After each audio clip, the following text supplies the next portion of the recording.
If you're someone who believes children deserve justice, who thinks the truth matters more than protecting lies, then you need to subscribe right now. Because if you won't stand up for missing children by hitting that subscribe button, then honestly, what will you stand up for? And if you're not going to subscribe, at least have the courage to tell us why in the comments. He had strong convictions, he believed in his sources, and he was prepared to face the consequences of his revelations. The fact that he ultimately canceled the appearance suggests that the pressure he faced was not just social or familial, but potentially legal. He was served with some kind of gag order, claimed an anonymous source. Not an official court order, but something that made it clear that speaking out would have serious legal consequences for him and potentially for the children he was trying to protect. This raises a disturbing possibility that Darren's silence wasn't voluntary, but enforced by a system that was more interested in protecting itself than in finding the truth.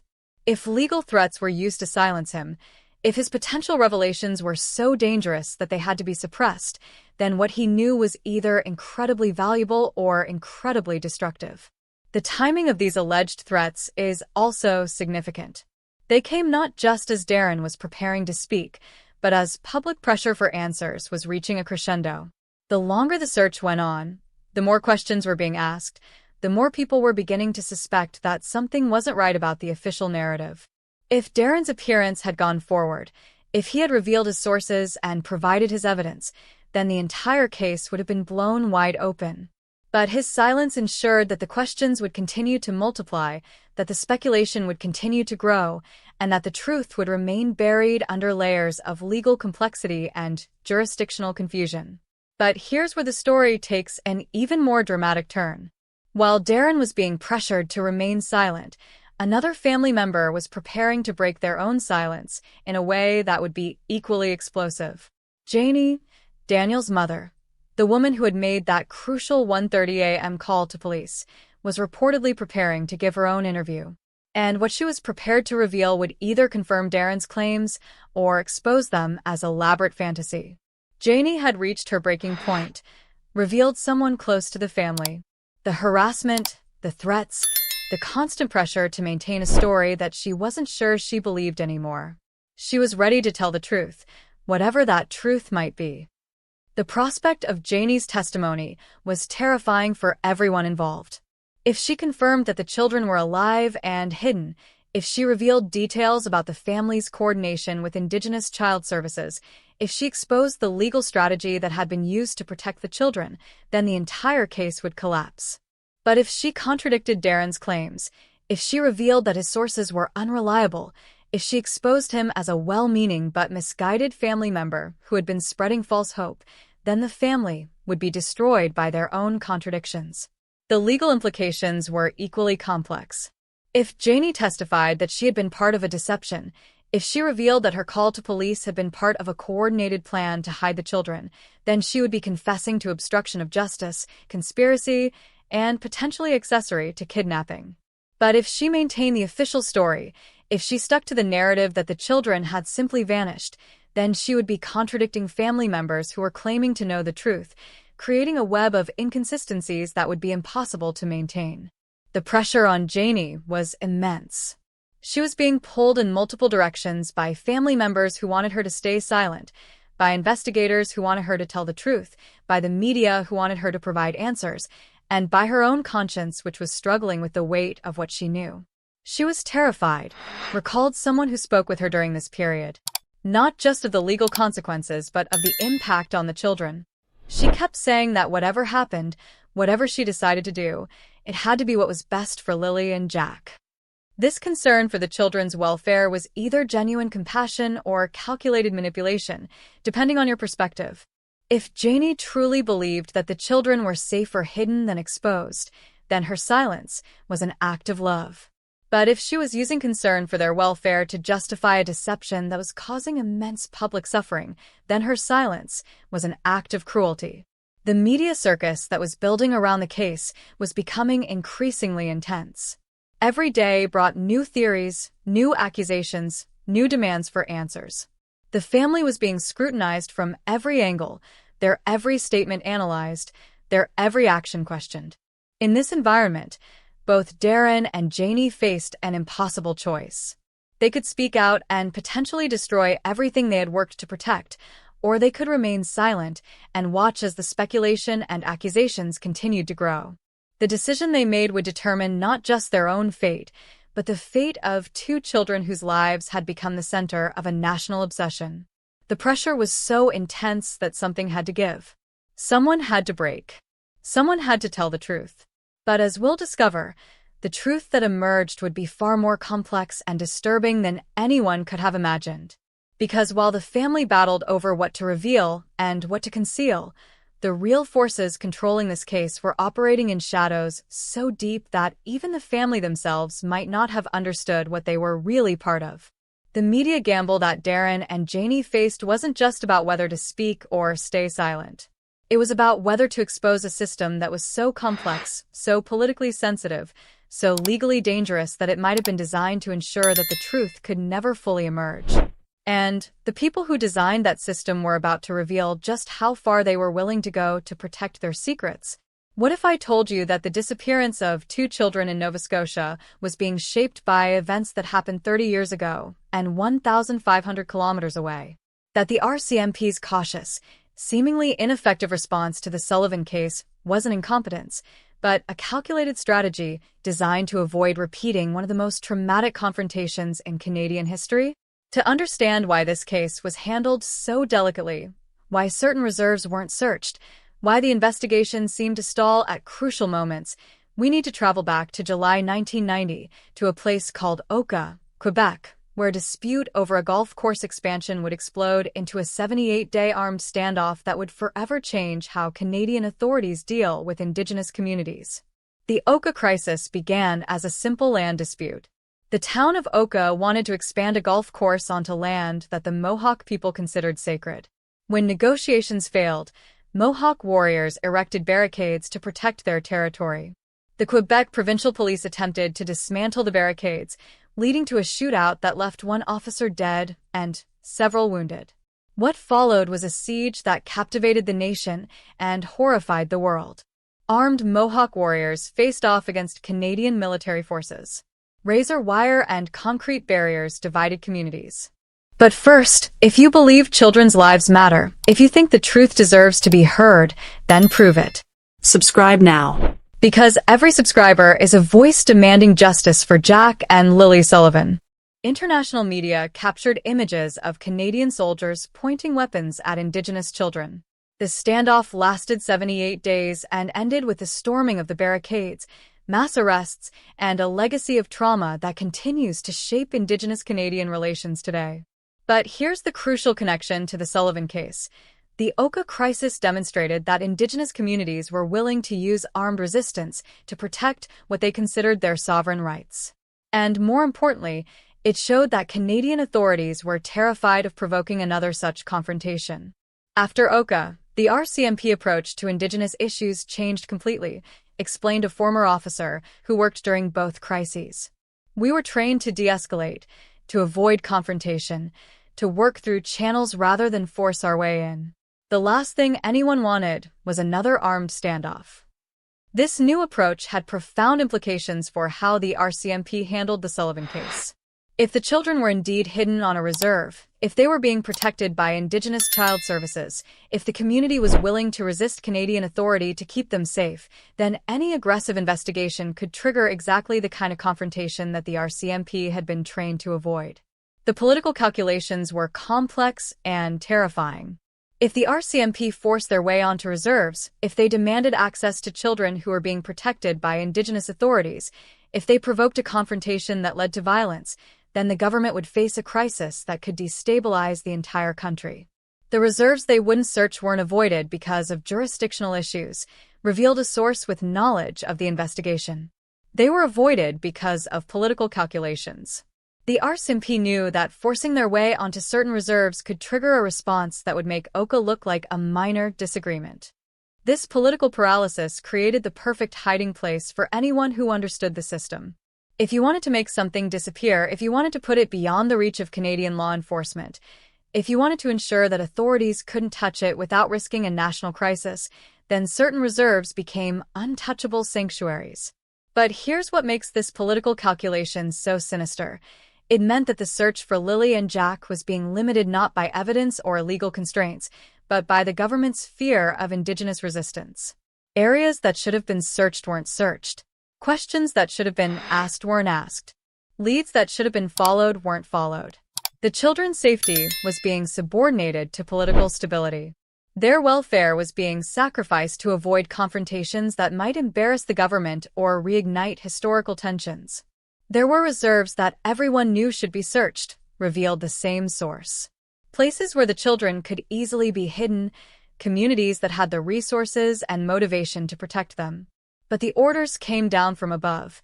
Stay away, don't provoke, don't create incidents. This created a situation where the most logical places to search for the children were the exact places that couldn't be searched. The most obvious explanations for their disappearance were the explanations that couldn't be investigated. The most likely scenarios were the scenarios that couldn't be explored. The RCMP found themselves in an impossible position. They were tasked with finding missing children, but they were prohibited from searching the places where those children were most likely to be found. They were expected to solve a case, while being prevented from investigating their most promising leads. This institutional paralysis explains many of the puzzling aspects of the RCMP's response to the Sullivan case. The delays, the careful language, the refusal to make definitive statements, the apparent lack of urgency. All of these things make sense when you understand that the investigation was being shaped by political considerations rather than investigative priorities. But the most disturbing aspect of this political calculation was its impact on the family itself. If certain family members knew that the children were hidden on reserves that couldn't be searched, if they understood that the RCMP's hands were tied by political considerations, if they realized that the investigation was being limited by the government's fear of indigenous resistance, then they had perfect cover for their deception. They could maintain their silence, knowing that the truth would never be fully investigated. They could stick to their story knowing that the most damaging questions would never be asked. They could protect their secrets knowing that the system itself was designed to avoid the kind of confrontation that would expose them. It was the perfect crime, explained a legal expert familiar with the case. They found a way to hide the children in a place that the RCMP couldn't search, using a system that the government was too afraid to challenge, protected by a political calculation that valued stability over truth. The shadow of Oka hung over every aspect of the Sullivan investigation. Every decision about where to search, every choice about how to proceed, every calculation about what risks to take was filtered through the lens of avoiding another armed confrontation. This created a situation where the investigation was doomed from the start. The RCMP were fighting with one hand tied behind their back, prevented from using their most effective tools, prohibited from investigating their most promising leads, paralyzed by political considerations that had nothing to do with finding missing children. The tragedy of the Sullivan case wasn't just that 2 children disappeared. It was that the system designed to protect them was so compromised by political fear that it couldn't function when it was needed most. But here's the question that haunts this entire analysis. If the RCMP knew they couldn't search certain reserves, if they understood that their investigation was being limited by political considerations, if they realized that the truth might be hidden in places they couldn't access, then why didn't they say so publicly? The answer reveals the full extent of the political calculation that shaped this case.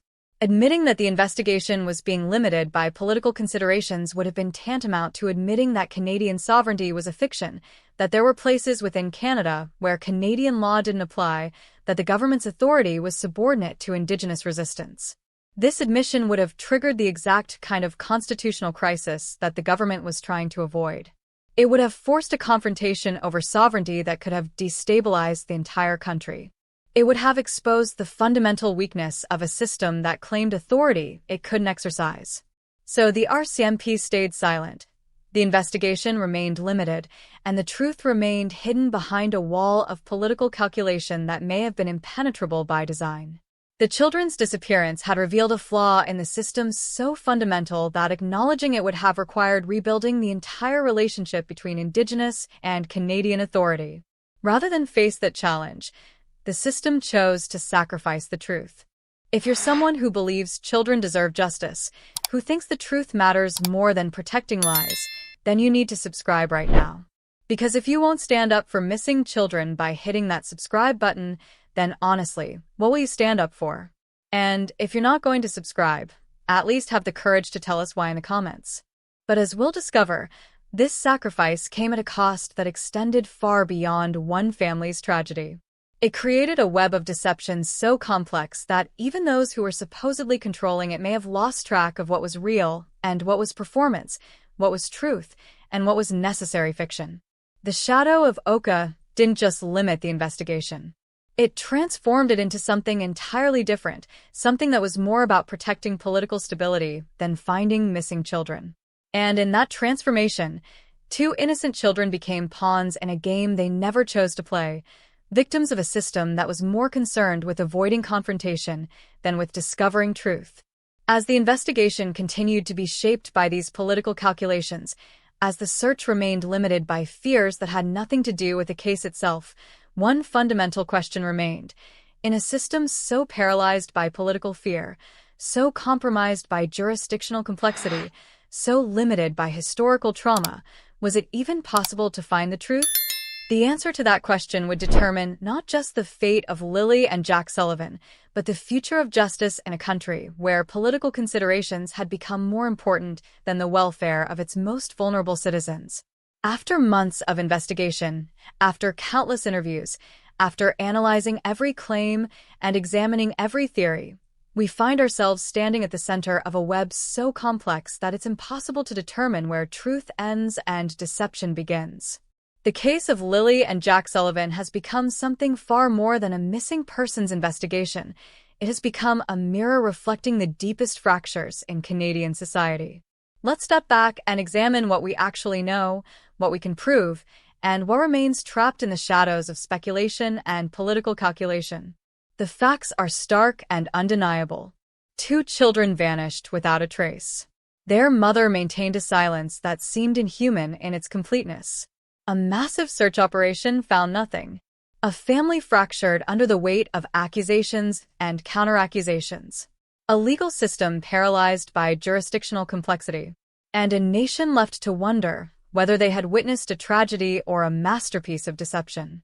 But here's what makes this case so extraordinary.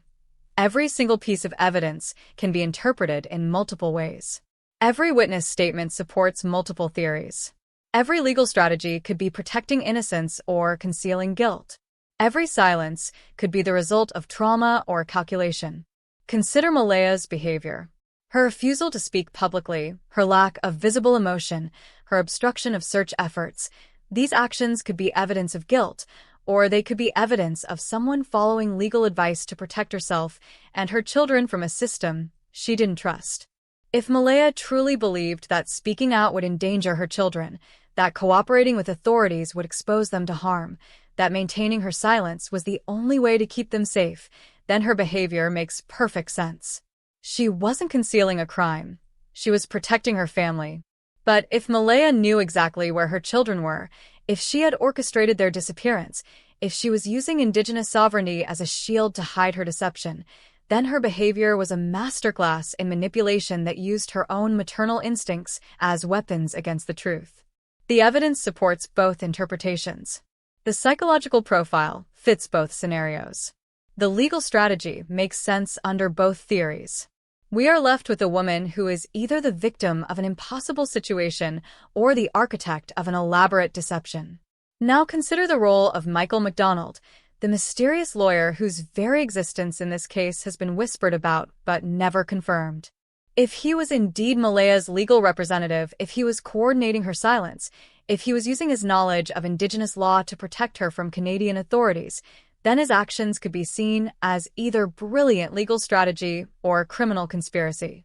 The legal loopholes that could allow children to disappear into Indigenous child protection systems are real. The jurisdictional conflicts that could prevent Canadian authorities from investigating are genuine.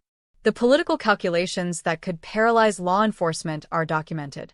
But the question remains, were these systemic flaws being exploited by a desperate mother trying to protect her children, or were they being used by conspirators who understood exactly how to manipulate a complex system for their own purposes?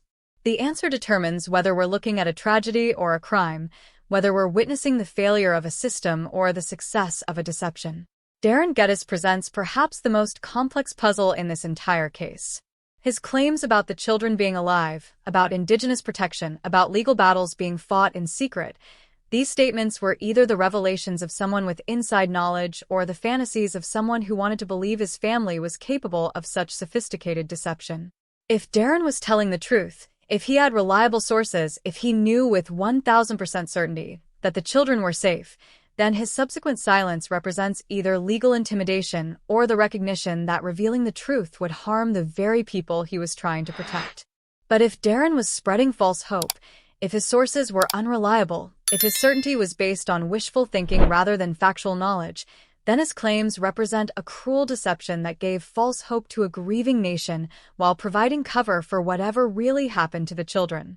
The pressure that reportedly forced him to cancel his CBC appearance could have been the result of legal threats designed to suppress the truth, or it could have been the intervention of family members who realized that his claims were about to be exposed as fantasy. Without access to his sources, without the ability to verify his claims, without the testimony he was prepared to give, we are left with questions that may never be answered. Darren's silence protects either a profound truth or a dangerous lie. The institutional response to this case, the RCMP's caution, the government's careful language, the apparent limitations on the investigation, these behaviors could be evidence of a system that was compromised by political calculations, or they could be evidence of a system that was working exactly as designed to protect vulnerable children from media exploitation. If the authorities knew that the children were safe, if they understood that revealing their location would expose them to harm, if they recognized that the investigation was being used as a weapon against indigenous sovereignty, then their apparent ineffectiveness was actually a sophisticated strategy to protect all parties involved. But if the authorities were genuinely trying to find missing children, if they were being limited by political considerations that had nothing to do with the children's welfare, if they were being prevented from investigating obvious leads by fears that had nothing to do with the case itself, then their response angry right now, if you're frustrated by the injustice of political stability, then channel that energy into action. Subscribe to this channel right now. Because if you won't even click a button to support the search for truth in cases like this, then what does that say about your commitment to justice? And if you're not going to subscribe, then at least tell us why in the comments. What's stopping you from standing up for Jack and Lily Sullivan?